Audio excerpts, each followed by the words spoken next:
walibelu Jesu ukuthi siphumule twazilithokozele ibanga leSabatha. So how has your childhood affected who you are right now? That's where I want us actually to have a very frank conversation. Our teacher used to make us share the food with the whole class. Oh. Don't subscribe. Hello everybody, welcome to another episode of Not Burundian Brothers. That has changed. We are brothers. We know. Brothers. Psalm 133 brothers. Not Samson, but Sam. Like Sam. the book in Psalm the Bible. 133. What's the significance of that verse? It has to do with brothers. Actually, wait. We call ourselves that. Can anyone quote that verse? Huh? Psalm 133.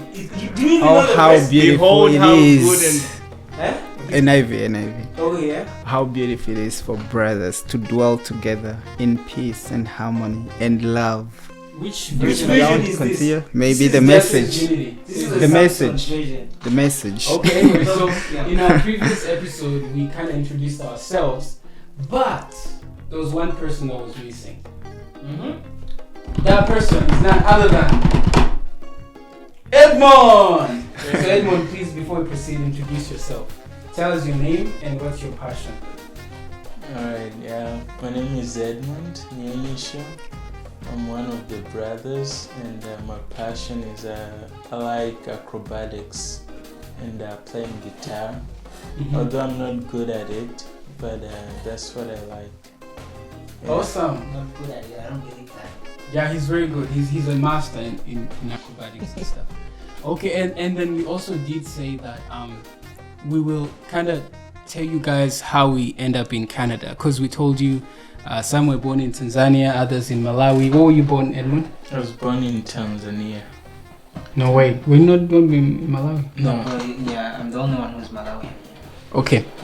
So anyways, so today we'll be talking about how do we end up in Canada and the things we've learned, how our backgrounds have shaped us and all that. So this is going to be like a free flow.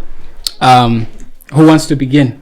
Where does our life begin? Obviously, your life begins in Tanzania, Malawi. Let's begin where we all are in Malawi. How was life there, and how did it transition from Malawi to Canada? Actually, wait. I have a related to that. Like Sam, how old were you when you go to Malawi? I want to figure out whether you were at that stage where you could remember your first experience getting there and stuff like that, or whether it was almost whether you forgot about it all. I actually remember everything because I have some memories from Tanzania, even before we left, and the whole journey, how it was. I remember everything. Nice. So how was it? We got well, the journey itself, I remember it was like a trip in a bus. It was kind of like the South African buses, but imagine if that bus was a long trip, and there were a lot of different people, and because it was just us, and mom.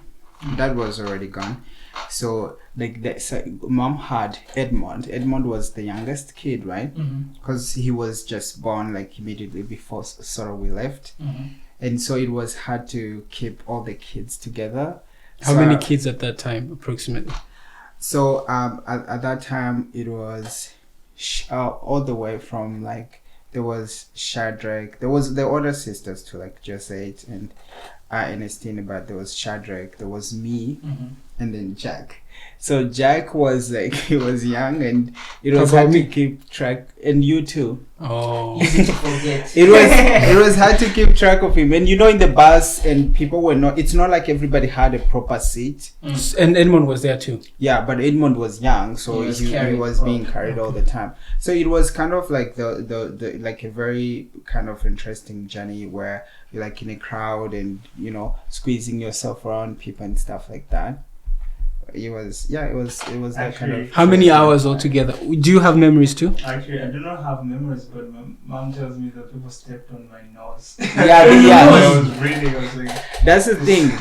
No, wait, bro. On your nose? Was that intentional or how did you end up getting stepped on your nose? I cannot explain. No, it's because like, do you understand? People don't have proper sitting places, right? So it's like, you have to kind of stand and fend for yourself. It's like when the bus is full, you know how you stand and you hold something, right? Think about that situation. I feel for you, man. So then we end up in Malawi in the early 2000s, 2000 and something. 2000. Yeah, 2000. Yeah. And then that's where we grow up until 2014. I want to hear from Edmond. How was your childhood in Malawi? What are your memories in Malawi as you grew up? What do you miss? What don't you like? My memories in Malawi, my earliest memories are not like in school a lot. I don't know. It was like kindergarten, but they call it a nursery school there. So I didn't like it because we used to take food, for lunch, but our teacher used to make us share the food with the whole class. Oh, a class of like 50? How many were you? 20? 10 kids. They eat all your food. We would share, we're gonna start with Edmond's food and then Oh, it feels like a personal attack on your food. No, but they actually do that nice. because that doesn't make sense. What about the kids that didn't bring lunch? I mean, that was the point, I guess. Make sure everyone gets something. My earliest memory was in nursery school. Mm-hmm. They would give us bananas, different type of bananas, like they're really thick and short. Mm-hmm. And the taste is different. I know what you're talking about. Yeah. So, anyways, okay. That's what you remember, bananas. How was your childhood? Let's say yours and compare. For me, I never went to nursery school. I don't think I okay, pick something else, please. It doesn't have to be nursery. My earliest memory is actually me getting registered for school, for the first time, in grade 1. I think I was 5 years old, if not a little bit older than that. But yeah, it was nice. So how has your childhood affected who you are right now? Wait, is that true that the first 7 years? I guess, yeah. Yeah, even biblically speaking, it says train a child in the way they should go, and when they're old, they won't turn away from it. So how do you think your childhood has affected who you are today? That's a loaded question. Yeah, I mean, I think for me personally, I actually spent some time going back, and the goal was really focusing on age 0 to 5. What was sort of the main theme of my life then? And what I remember is that I was searching for something, and I was also kind of escaping from something. So wait, by 5 years old? Yeah, around that time, because my memories every single day, they would ask me to go to school. I wasn't going to school. So where were you going? I would go sort of, there was a road where there's this track, and just watch it, this construction they was doing, constructing a bridge. I used to like to do that too. And I would just watch it, right? But here's the thing, right? Like an inspector. The reason why I didn't want to go to school is because it was a space that didn't feel safe for me, and I didn't feel connected. And I know the face you're making, but no, continue. I'm listening. But the reason why is because every day literally I would come back and they would beat me. They would get a blue gum stick. Where was Shad? You know this. Who beat you? Where was Dad? How do you feel about that? Yeah. Looking back, how do you feel about it? That you were beaten. I thought it was like bullies at school. No. No one can help you there. No, you are not safe. No, but no wonder you went to school. What I learned with that is that how kids are different, and even as we are here, we are different, and we look for different things. For me, I looked to feel love, and the parents were hardly ever at home. Dad would go to the shop, and that's where they would spend most of the time, or they would be in the farm because we had some gardens, and the time that I get to spend time with them was either if I go to the farm with them, or sometimes we had a restaurant. So sometimes I would go to the restaurant, but I don't remember having like this sort of like connections with the parents. So for me, I was like around that age. The main theme was like sort of looking for this connection that was not there, and that kind of transitioned into the rest of my adulthood, if that makes sense. So then, have you found that connection you're looking for? Or are you still searching?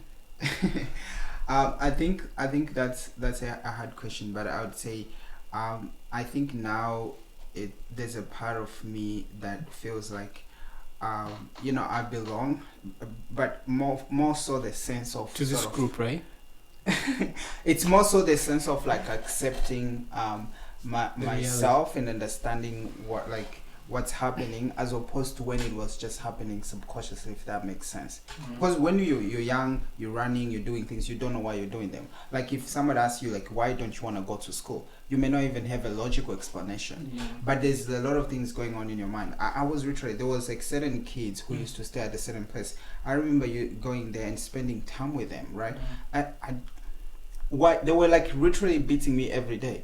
The kids or no, at home. At I was home, being why? beaten Why? because I'm not going to school. But imagine I'm continually doing it. It means that whatever the danger I was trying to escape from was worse than being beaten. Because why would you get beaten and still do the same thing? But then let's be honest, like, was school that dangerous? Was school that dangerous? Oh, and that's where I want us actually to have a very important conversation, because I think our understanding, especially because when we're in the camp, we're in a survival mode, our understanding of like a child, the safety needs and all of that is kind of even limited, and that has even transitioned into the way we understand life. When a child is young, they're coming into a world that it's kind of scary place. To them, something that looks normal, even like leaving a child in a certain space which is like safe and everything, that may be the most scary thing that you can do to them, because that's unfamiliar to them. So there's almost like this need for that transition. That's why a child will always need to see a familiar face, right? And when the mother leaves, they start crying. To them, the way they're crying, it's like, I'm dying. You understand? Irrespective of what the situation looks like to you as an adult. So it's not so much. So you wanted to stay home with mom? Of course. But this is, I guess this is all like, in retrospect, like when you're looking back, you're like, this is actually what maybe my mind was looking. It's not like you knew then. But you know the funny thing is that those things that happened and affected you can remember, and especially when you have your memories, it's like you feel that feeling again. Oh, okay. I see that. So a lot of things happen in the in the ages 0 to 5, but there's things that stand out. Like when you remember, you can almost like relive the whole experience over again. It means that thing had a huge psychological impact on you, for one reason or another, and you can just group it and say this was actually negative. And it doesn't really matter so much as the reality of it. It's more the interpretation that you had at that moment, at that time. I mean, Okay. That makes sense. So we have 15 more minutes. What's fun? No, but I have a thought, right? Yeah. Like the way you shared it, like it just made me realize, like, I can't remember. Like, You also had similar instances. Like, anything before 5, like it's hard for me to remember. It's vague for me. But like what I can say is, like, I can definitely like connect certain things that happened in my life, in the environment I grew up in, that made me the person I am today. Can you tell us? And I have a theory, right? Yeah. I have a theory that like the way people who were more let's say involved at home, like are actually more how do I say it? Like, they're actually just in general more hardworking. Okay. People. Okay, than and people then who are not. Okay, so what are you trying to say? Okay, so like here, let's be honest, right? Let's be honest as brothers. Let's be honest. Who is the person who avoided chores the most in this place? Avoided Sam. Actually, that's not true. I would like to argue that that's not true. Okay, here's the thing. Argue. Take the mic. I have Give me the mic. noticed that we're all hard workers. It's more like we're kings in different dynasties or different. Let's go. I love that. That's deep. So I should shake your hand. There used to be a time when Josette would do almost everything. But how? Wait, chillax. And then there will be a time where Shadrach was like tops. And there was a time where Sam was like tops. very, very, very clean than anyone at home, and not just about himself, but about everyone and everything. No, yeah, that's true. And that's he true. would do almost everything. Mm-hmm. By that time, you were still being carried by mama. That guy was still being called bouncer. So there are things that we cannot really remember. Just because when you showed up you didn't see him doing it doesn't mean they didn't do it. That's why I say it's more of there was this king, then this king just abdicated, and then this king came. It was more like that. So we are all hardworking in that kind of thing. No, I didn't mean like hardworking. The word that I was looking for was more like, I don't know. But there's okay. Here's my connection, right? Like.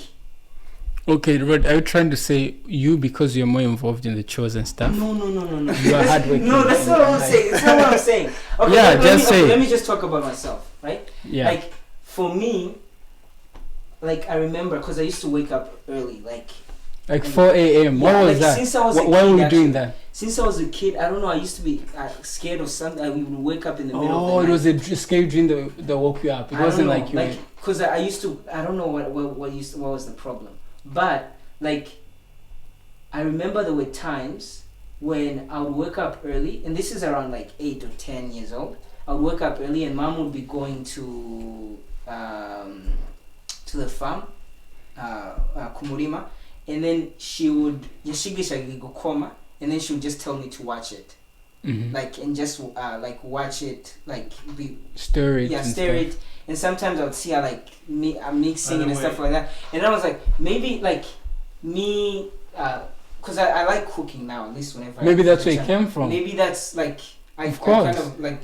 I just want to started liking and enjoying it that way. No, I agree with your theory, Rod. Yeah, but also, like, I don't. Okay, my theory is still different. I just want to say something. Bringing it back to. Can you use this mic? Bringing it back to Sam's point. I have a friend of mine. At least a friend of mine. Many people actually. They usually say, you know what?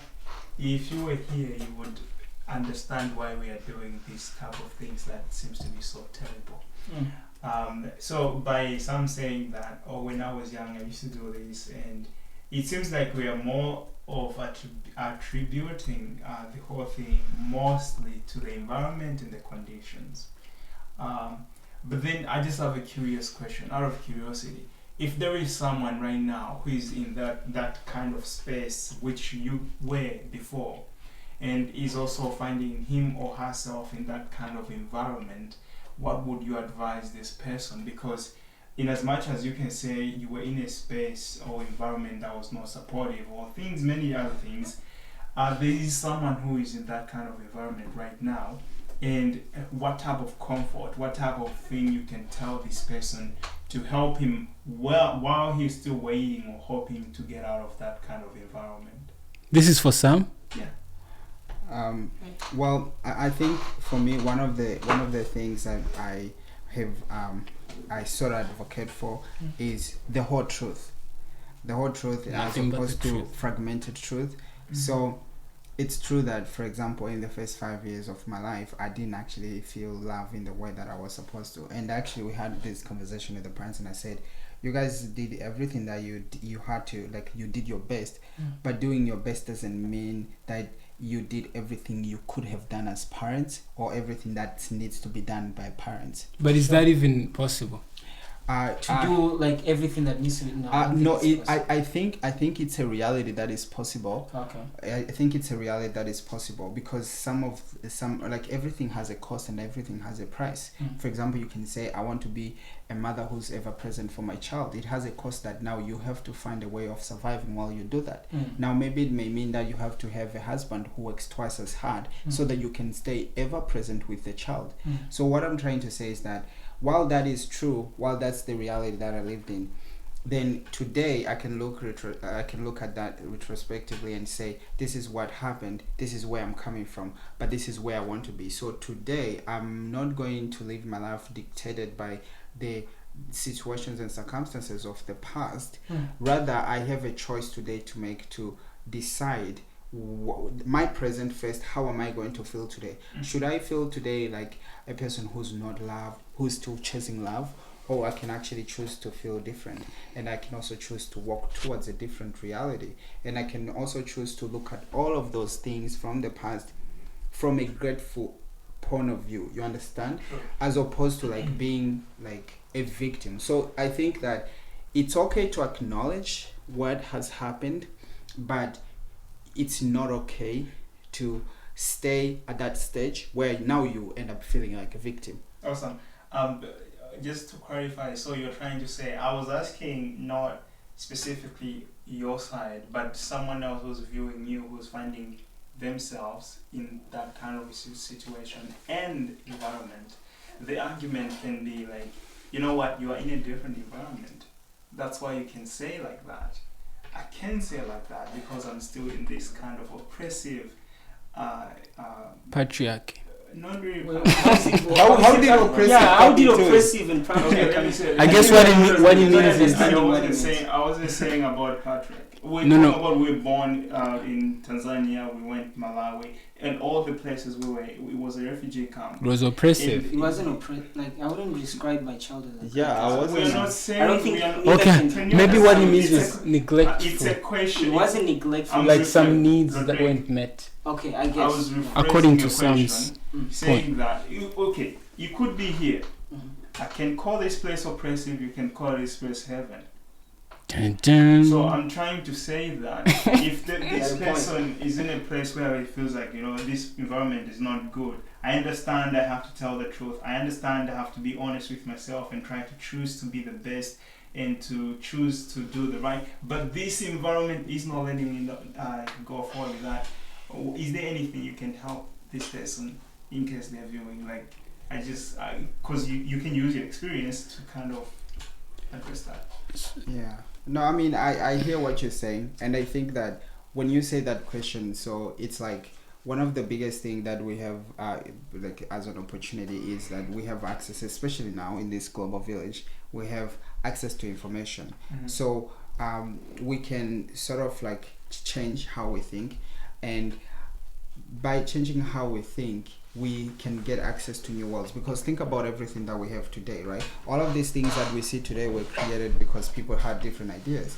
There's a time where there was no chair, but somebody thought, I want to live in a reality where I can sit on something, and they created the chair. So what I'm trying to say is, I would my advice to someone who's in whatever situation, or even myself, is to say, you don't have to accept your reality as final. You don't have to embrace what is, because you can actually walk or work with God to go or to create or to be moved to a different reality, if that makes sense. It may be a process, but here's the whole thing, right? We are also here because there are some people who worked hard. This was a process, right? And we can get into that, but it just didn't happen.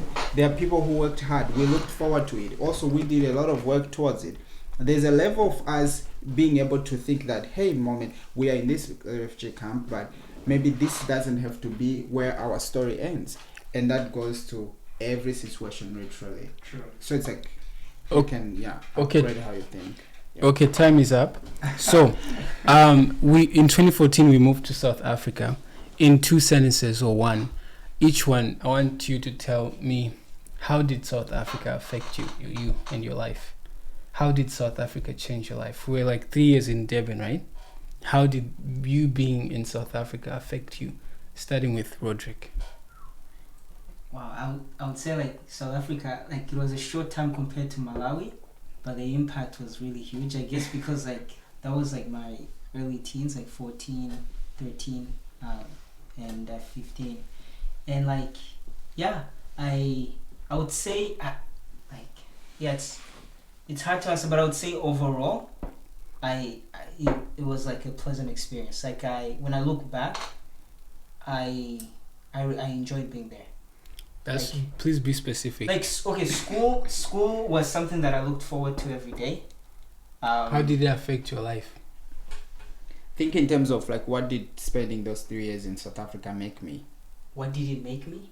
Yeah. I would say like How did you change? I got to learn a lot about myself in South Africa. Okay. Like, for example, speaking.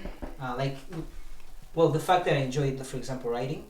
Not that I write in any particularly like grand way, but I just know that I enjoy writing. I remember like I tried to write a book. I don't know what, like when I look back, I was like, well, You started? What no, was the I time? wrote.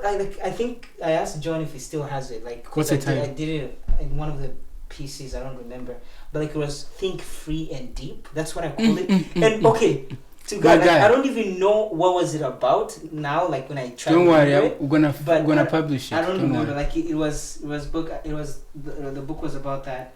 I remember being given like my first opportunity to like speak, like at church, was in South So Africa. you find yourself Also- and you turned into a speaker and a communicator.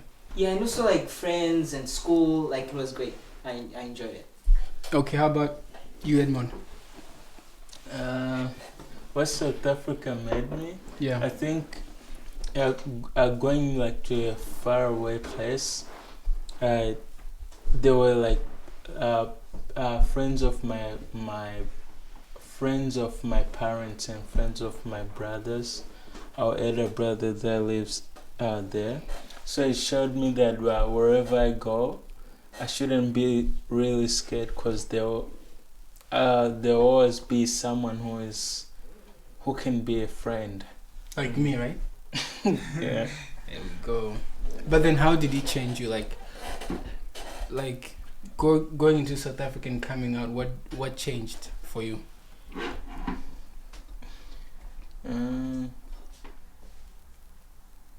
Okay, I guess it made me grow up because I don't know, South Africa can be, I don't know, tricky.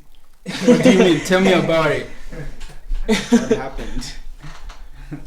It showed me how people are, like every place has let's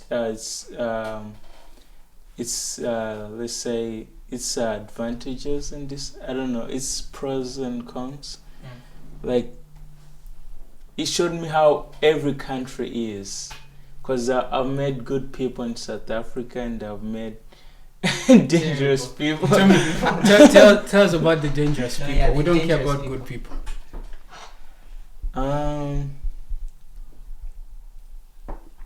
Give some more. Dangerous people. Give Okay. some more. Okay, let's say let's say racism, Oh, okay. like in the people fight or people argue a lot, they talk about race a lot, or it's hard because they're different race groups. So it showed me that I shouldn't run away from a country. Okay, South Africa taught me to love all people, regardless of race and gender. Because I used to think because I'm black, I should lean on what black people say. But I found out that the reason why even some race fights or tribes is because nobody's really. We all in the wrong. Because we all have human nature, and I should lean on, let's say, God's side. Because I don't know, because people are always wrong and they can mislead you. Just because you look like them, you should have like empathy for all people. That's deep. No, but yeah, that is very true. You'd think like someone who's black like you would be able to just connect more, but you end up feeling more accepted by people who are like a different race. They do xenophobia on you. No, I mean, yeah, I mean that too Yeah, actually was something that I forgot. Like, yeah, it definitely goes to show that. So for me, South Africa made me xenophobic. Be careful what you say. No. What do you mean? You know what I mean is xenophobia scared me a lot. But so it told me that, you know, life is fragile and humans are complicated, and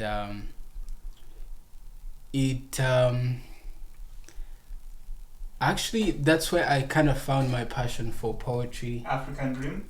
because Bro, before that the guy was so scared he started writing poetry. of course that's what we do when we are scared. So before that, I was known as the scientist, right? I Yeah, love yeah. science and all that. But then in South Africa, I was like, what is the purpose of life? Like, this is not biology. Let's go philosophical. Let's get philosophical. Yeah, because there are things that happen. You're like, what is going on here? So, but I miss South Africa. It's a lovely place, and Trinity? You miss Trinity and Centenary. yeah, I miss everyone. If you're watching, thank you for subscribing. Sam, okay, tell us, and then we'll end with. It's already 6. We'll summarize with Canada. How's Canada going and all that in the next 10 minutes. Yeah, I mean, for me, South Africa was kind of a place that kind of destroyed my paradigm, because when we were in Malawi, I had like this paradigm, like a way of thinking. What was a paradigm shift? Like I felt like I was happy and everything was good. Paradigm I felt In like, Malawi? yeah, because I guess I was. Later, obviously in life, I found out that my way of measuring net worth is the connections I have. So when I was in Malawi, I felt like I had friends who I would like literally do anything for me, and that made me feel very rich. Yeah, and when I moved, obviously I'm moving away from everybody. I'm coming to this place. It kinda now made me compare my first reality and my second reality, and it's a place that actually showed me that there's more to life. There's different ways of living, different cultures, different ways of thinking, and it also introduced on my religious side more ways of thinking in terms of like ways of doing things. So it's a place that I left thinking with a lot of question marks, and to be honest, I was a little bit lost, and I found myself when I came in Canada. So South Africa kind of pushed me in this place. It didn't mislead him. Like it pushed me in a place where I started thinking. Exactly. It showed him the true void, so he could find it. But yeah, I feel like in Malawi I had almost like a first sense. It was a comfort zone. Yeah, Malawi was like a comfort zone because I know everybody, I know everything, and also it's like that comparison, right? You know, when you live in people or people who you always feel better than, then you, and you know that ego thing is like, you good, bro, like you better than everybody here.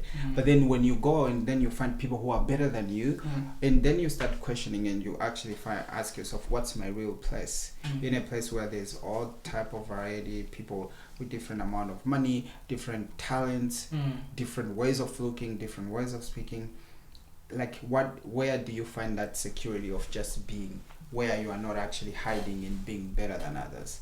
So that's why South Africa did for me. And of course I found friends, family, and it kind of introduced another angle of saying that family actually goes beyond blood, and this is where for me I have struggled with this almost like extreme idea of family. Like family has to be blood, like that now became a problem for me, because like Edmond said, I realized before I came to South Africa, I was very mad at white people, bro. Like white people, they're the ones who started the wars in Burundi, and you know, we used to say where like, I even wrote a poem about it. I was very mad, but then I realized that there are black people who are equally as worse. They can kill you, and there was a lot of killings that were happening between black people themselves.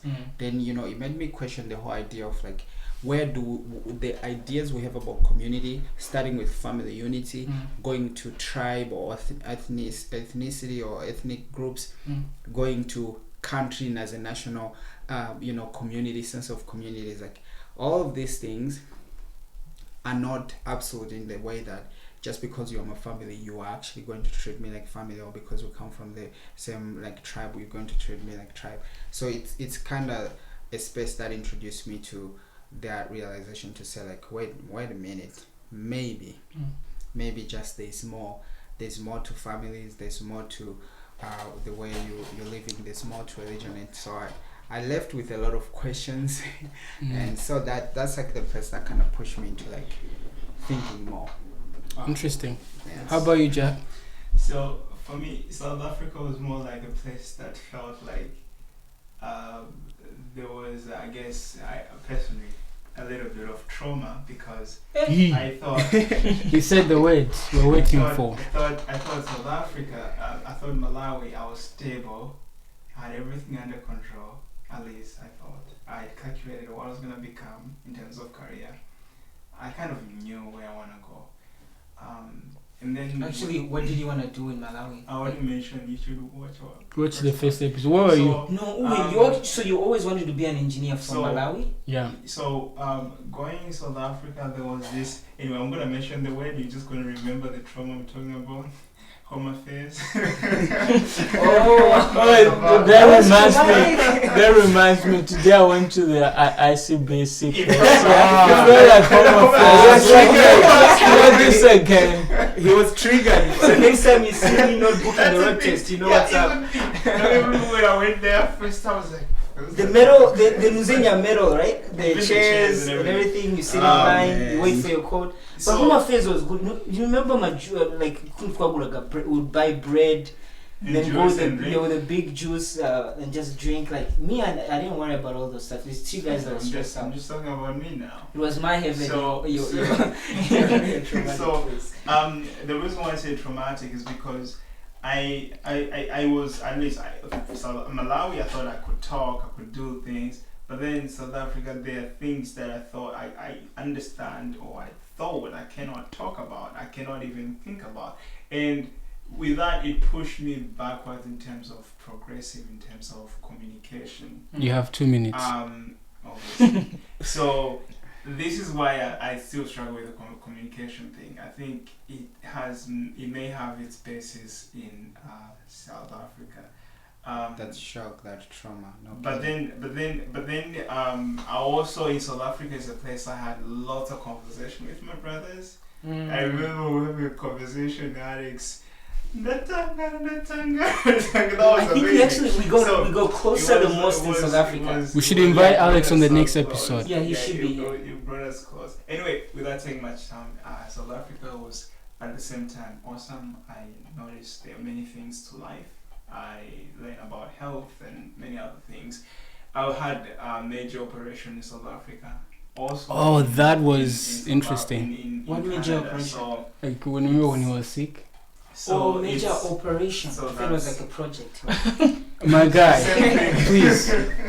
Anyway, yeah, that's Okay. So I'm thinking we should talk about Canada in the next episode. The next episode should be 100%. entirely about Canada and why, if you are considering coming to Canada, you should cancel those plans. That's opinions, like. Don't worry, my opinions, of course. Yeah. But now, some of us think. Before we close this one, what's your favorite phrase from South Africa?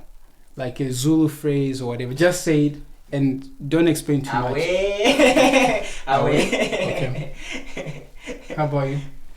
Amandla awethu, something like that. Amandla awethu. I think our strength. It means our strength. Yeah, it means power for the people. Oh yeah, power to the people. EFF, where we're getting this one from? Because I think Malema is politically inclined people. Yeah, James. You know, it's funny. Ask that question, but I'm blank. I'll go last. Go. Aibo.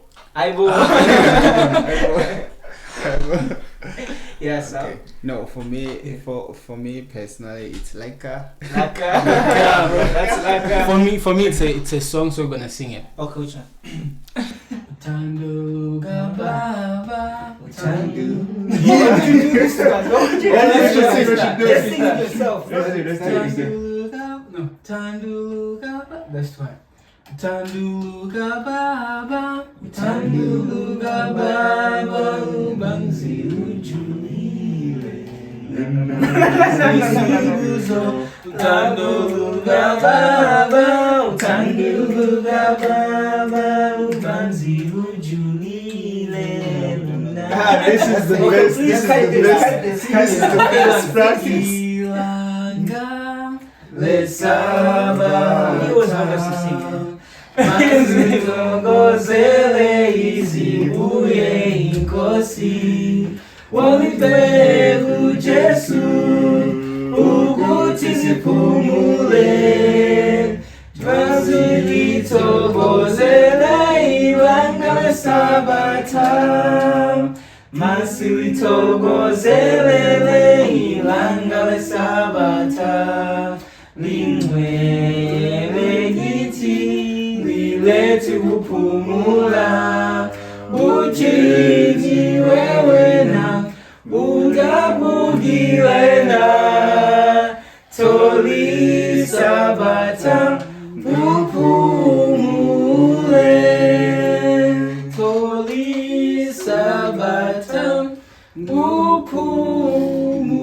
surprised you still remember the words. So I guess I just love the You like the song, the whole? the Zulu language. Okay. Actually, I want to learn. I want to learn Zulu. Mina ngiyathanda ukukhuluma isiZulu. Ngiyaphi like a cool. Yes. Yes. When I sing another one before. No. We don't know any other songs, Zulu song. Let's let Rodrigo go in peace. Yeah. Okay, thank you very much. If you don't subscribe. Guys, you should subscribe, but don't do it because of fear.